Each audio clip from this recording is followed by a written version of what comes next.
Welcome to Books and Whatever Else. And I am Asher Dark, and today's guest is Matthew Vaughn. Did I say that correctly? Yes, you did. All right. So, how was your day so far? Pretty boring. I just worked all day. Yeah, Um, yeah, got a little bit of writing done at work, but other than that, just had to get up way earlier than I wanted to, and then go and sit at a place I didn't want to be for 8 hours. yeah. You'd probably just rather be at home writing. Yeah, I'd rather be pretty much doing anything else. So I don't work I in a see. bad place, but I see your poster in the back, and I'm kind of obsessed. I love Planet Terror. Like that's one of my favorite movies. I just like the way it was filmed, like the grittiness of it. yeah, me and my brother went and seen the Grindhouse double feature when it was out originally, and yeah, Planet Terror was awesome. And at the Mhm. time, it's followed by Death Proof, and it was like kind of a Mhm. letdown because you go from such a wild action-packed movie to Death Proof, but when you watch them separately, Death Proof is still a really good movie. But Yeah.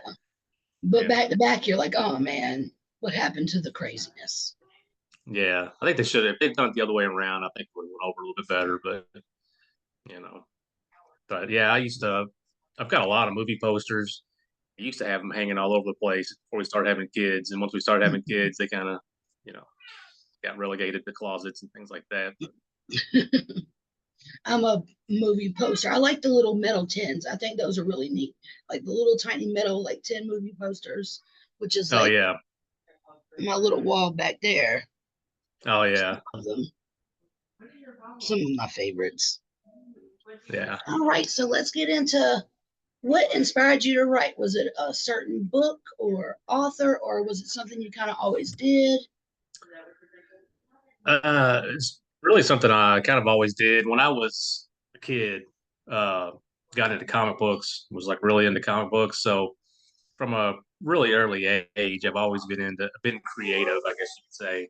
And really, comic books is what I wanted to do with my life when I was that age, drawing and writing stories. So really, I always wrote something, if it wasn't um, character backgrounds and descriptions or stuff like that, trying to write comics itself. But, um, and then from there, when I got older, I think it was about middle school. Um, Maybe early high school, I started reading like Stephen King and Mhm. Clive Barker, and that kind of got me more away from superheroes and more to wanting to write actual short stories.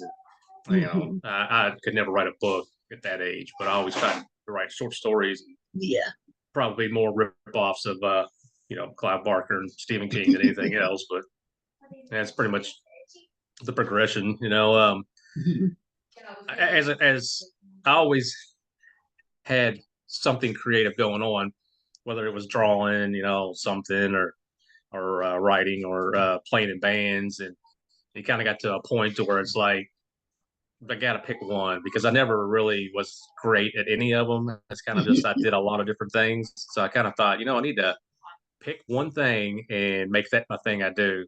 Hone in And on. since writing is a solitary, act. You don't have to worry about anybody else to get together with, like a band or Mhm. whatever. So it's just the easiest thing to try to focus on. I love that comics is like my thing was comics too. Like I grew up reading the Eerie comics, like Swamp Thing comics, Tales from the Crypt comics, Elvira. So like that is what kind of started me on my journey with like horror in general. And then, the goosebumps and stuff like that. And then reading freaking Violence on the Meek just ignited in my brain. And I was like, let's do this. So let's talk about your first book. What was the first book that you published? My very first book was back in 2015 was The ADHD Vampire. Mhm. So when I decided to start actually giving writing a true try, I was into reading stuff from like Chuck Palahniuk and Stephen Graham Jones, Will Mhm. Christopher Bear. And so I was trying to write more in that transgressive style, and I wasn't good enough to do that. And then I got into Bizarro books, Cameron Pierce, William Polly III, uh, Carlton Mellick. Everybody loves him. And started reading a lot of that stuff and thought, man, I could do this. This is the kind of stuff I could do. So my first real forays into writing was more bizarro than horror, though I guess kind of a horror bizarro. I don't know. They kind of go together a little bit, I guess. So I Yeah, wrote The ADHD Vampire. I Jeff love that Burke, title. um, thanks. Jeff Burke had written Cripple Wolf about a crippled guy that turns into a werewolf. And I kind of thought, man, it'd be cool to, have a bizarro like horror or, classic horror characters. So I Mhm. was like, do a vampire. We'll do an ADHD vampire. Yeah, that sounds good. That Just sounds silly. awesome. I haven't read that one yet. I'm definitely gonna kind of bump that up because I'm a vampire fanatic. When I first published, I said my first book had to be a vampire book. It had to be. And that sounds interesting. And the werewolf one too, because my brother likes a little bit of horror and he's in a wheelchair, so that would be something that kind of strikes his interest. Yeah, So that'd what be was interesting. He says, the funnest book you've ever written? Like maybe something that it was just so easy and just flowed out of you and you just kind of laughed at yourself like, did I really just write this shit? well, I don't know, like something like my second book, it's Motherfucking Black Skull of Death. Um, I was in a Facebook group with some people, and they were doing a like basically taking a month to write a book. That was Mhm. one and that's what I did. I wrote it in a month. It's pretty fun. It's goofy as crap, and but it was a pretty good time writing it, and kind of holds a special place in my heart. But Yeah. a lot of my stuff, like with like Bowry or House Call, I wrote them fairly quick because if I Mhm. have the ability to actually write, and I can just go with it. A lot of times, I Mhm. don't have the ability to just spend Sit lots down of and time write. on writing, and so yeah, projects take forever. But yeah, I don't know if that answered your question. You, you did. You did. So what is anything that's maybe you could talk about that's like upcoming that, sneak peeks of a project you're maybe excited about? Well, I mentioned House Call. I've been working on what would be it's a sort of sequel, more like it's just another story that takes place in that universe. Mhm. I'm not going to call it House Call 2, but I'm thinking about something, a House Call story, something to that effect. But uh, it follows along similar to the first one, which is I don't know if you know anything about it. It's just about these people. They get a guy in the basement and they do very bad things, and Mhm. so this one kind of follows. It's just more about those people that do this. You got a different person, but at a certain point, not too long ago, I kind of had this idea to just kind of get weird with it. So I've been having Mhm. a lot of fun with that one. I'm hoping next month maybe I'll be able to release it, but I've been concentrating on some short stories here recently, and which I finally finished up the last one I had planned over the weekend. So today, that's what I was working on. Was got back on House Call 2. So, but I always have like 30 things going on. I kind Me of just write too. and write, and yeah, Between I just that and one day, arcs and blurbs, like it's just so much going on. Can you talk a little yeah, bit about Bowery? Maybe with the idea, how the idea came from anything, or just that um, fascinated me. That book just fascinated the fuck out of me. yeah, that's not like you saying that. I was really surprised that book took off as well as it did. I thought everybody was going to hate it. I thought everybody's going to be like, "This is the dumbest thing I've ever read." But it came from. Do you know what a Hugh cow is, as far as in like erotica and stuff? I Well, don't. I I had somebody had posted something about it, and I'm a curious person, so I read a couple of stories, and basically it's like women who let guys milk them, and Mhm. they're very subservient to the men and stuff. They're usually really over the top and ridiculous stories. And I thought, well, what if it was to take something like this, but um, make it horrific? Mhm. Take that Mhm. element and just make it a horror story. And that was really my only plan. I had no. A lot of times, I'm a very on the fly type person. I'm a pantser. I don't plot anything out. So Mhm. most of the time, like with that one, I just started writing. I had that basic concept. I started writing. I get to a point where I'm like, I don't know what I'm doing with this, and I'll talk to my wife about it, and she's really good to bounce ideas off of. She gives me some Mhm. ideas, and I was able to just keep on going, and it just came out with what it was. And I sent it to Awesome. Christina Pfeiffer, and I was like, dude, will you read this and tell me if this sucks? I was like, I don't know why. I just didn't think anybody's gonna like it, but people did, thankfully. Mhm. They sure do. So what about your favorite book ever? Like maybe your favorite author or maybe, I know sometimes it's hard for people to pinpoint like their number one favorite, but maybe one that you could read over and over again that you're just obsessed with. Well, I actually have a couple. I'm a big rereader. If I have something, well, usually what I do is I Good. listen to audiobooks. So like if there's something that I like, I will. If there's an audiobook for it, I will re-listen to it almost once a year. And but up there at the top would be Irvin Welsh, who's one of my favorite writers, and wrote the Train Spotting. I don't know if you've seen Train Spotting. Was a movie back in the '90s with Ewan McGregor and I I can't think do of know everybody else. I have seen that. I have seen that. Well, Mhm. the book that it was based on is his first book, and it's really like it has this really strong like Scottish or whatever dialect, and it's like Mhm. I mean it's written the way they talk, so it's kind of a difficult read at first, Mhm. and but it's one of my favorites. And then he had a whole basically a whole series, so usually almost once a year I'll get the audiobooks out, listen to the whole series if I can. Yeah. But him and really Bret Easton Ellis is one of my favorite writers too, and I just finished a reread of the Shards, and I mean that to me is one of almost his best book. Yeah, I'm I kind of haven't read it. torn.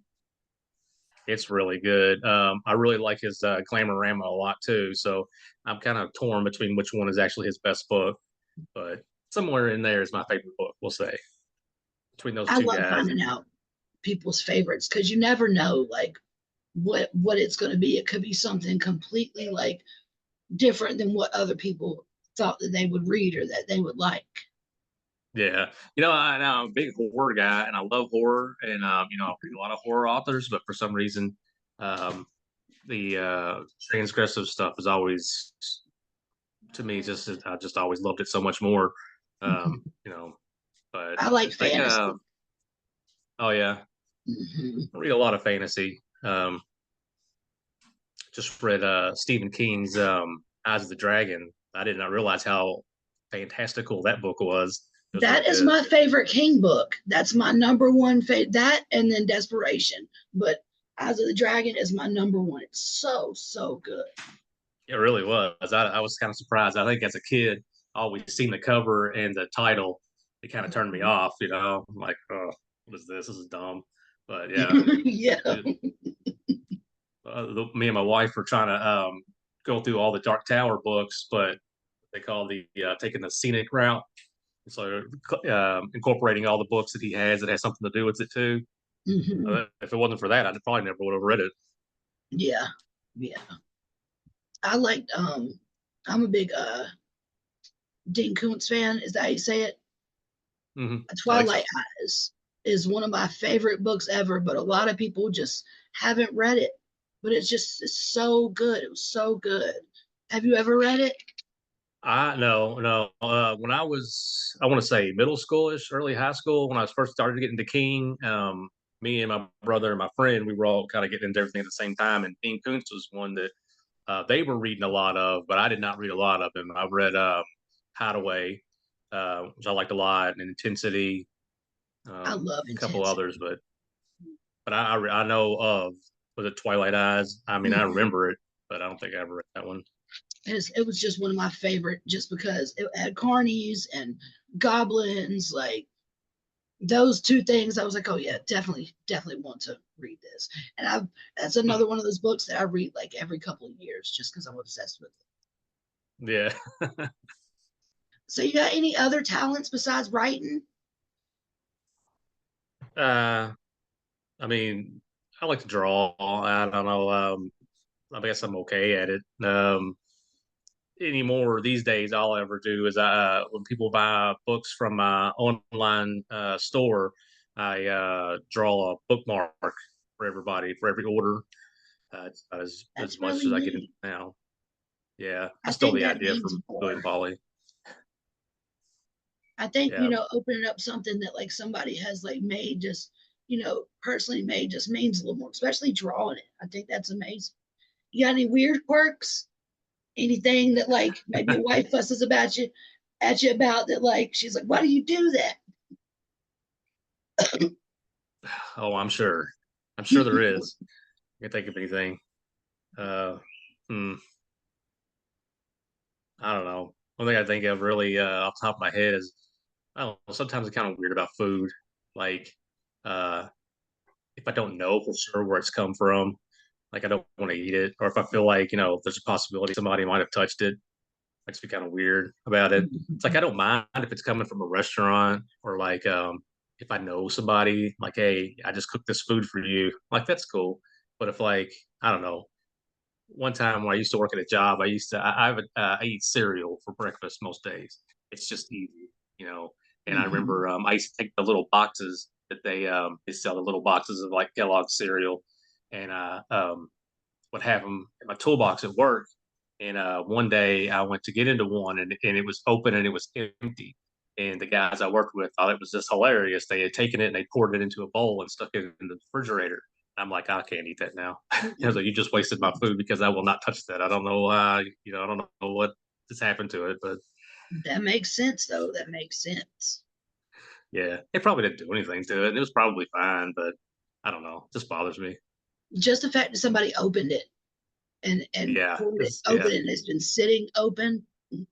yeah, Any kind of open things I man. can't do. Yeah, So I'm a weird. big hand washer, and I don't know that I don't know. I don't know that everybody else is the hand washer that I am, so I don't know what they've been touching Mm-hmm. before they touch my stuff. Mm-hmm.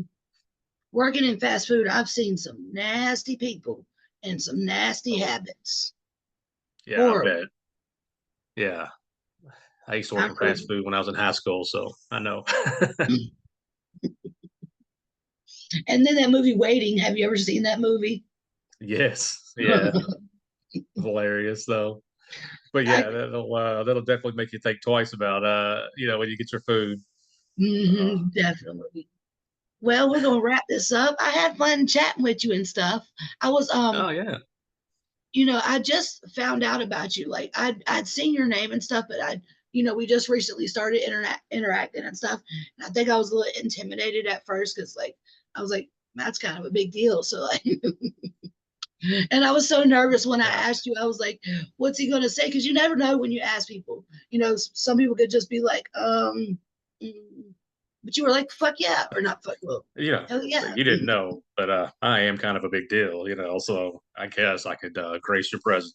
So, yeah, no, actually, somebody not too long ago said something was like, oh yeah, like I don't feel like I'm a big deal. I mean, I'm old and I've been around forever, but I just feel Say. like people are starting to actually take notice of me within the last like year or so is what it feels like, especially with Bowry, and then Mm-hmm. I just recently moved that and a few other books into KU because I had only had them on Godless, and people can be reading them quite a bit, so which is really cool, So, but yeah, I like to read books on KU. Sometimes read them on KU, or if like the ebook is really cheap, I'll buy the ebook. But then I also have to get a physical. I always want two copies. I need digital, and then my physicals I normally don't touch. I just like smell occasionally because they smell like yeah, trees. Well, I really we're at a appreciate point you coming now on. where Go ahead. oh, I think there was a little weird delay or something. But we're kind Mhm. of at a point now. We just don't have the room for many physicals. We're so crammed in here in our house that just that's what makes me really happy when people put on KU, because then that gives me an easier opportunity to just to Mhm. read everybody, because I try to make it a point to swing around and read everybody. Anybody that I interact with, or just as many people in the community as I can. Try to read something from them, and I kind of do like a circle back around, get another book from them. It's Mhm. hard though. There's a lot of good writers out there. Yeah, I try to read at least one of everybody's too. Like, but then there's certain authors that you're like, okay, I need to circle back to this person because they have something new out. Yeah. And I've got to devour it. So yeah, and it's just a Yep. lot of people. It's a lot of good people. There's a lot of good books. There's a lot of amazing like first timers that are putting out these books that read like they've been doing it for years. I'm Yeah. excited for everybody. Seeing like there's a lot of good things going on. Yep. Yep. Well, we're gonna head on out of here. My dog will not stop licking herself. I'm about sorry, roll. My dog just is always up underneath of me when I do these, and she just has to do the most annoying shit while I'm trying to do something. But any other time, she just ignores me. She don't give a fuck about me unless it's me trying to do something. Yeah. That's kind of how our 3-year-old is. Luckily, I think that's one of the other kids has got her outside though, so she's being good.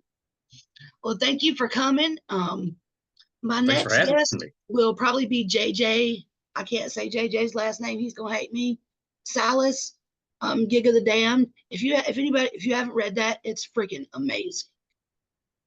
All right, I thank haven't. y'all for. Mhm. No, I was gonna Go say I ahead. haven't read it yet. I talked to him on Instagram a few different times or whatever, before he was even putting it out yet. So it's one of them that I'm hoping to get to here soon too.